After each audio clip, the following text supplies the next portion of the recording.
Well, we turn right around. We're having lunch right by the ocean. It's a little beach picnic that we're having. For the menu, it's PB&J, bananas, fruit, cheese. Ah! Bird! Ah! Where is it? You're fine. Okay.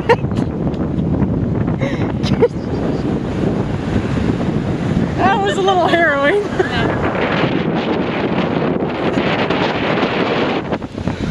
Shut up! Don't squawk at me. Dirt bird. No, it's not a wonderful bird. Get out of here, you scavenger. Go eat some fish. It's nature intended. Anyway, it's a lovely day to be out in Kaikoura. Eat some lunch on the beach surrounded by scavenger birds. Alright. Freeloader. That's what they're like.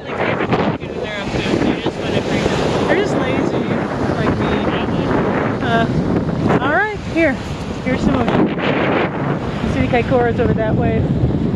Car park. And here we are. It's not like a sandy beach, it's like a pebbly beach.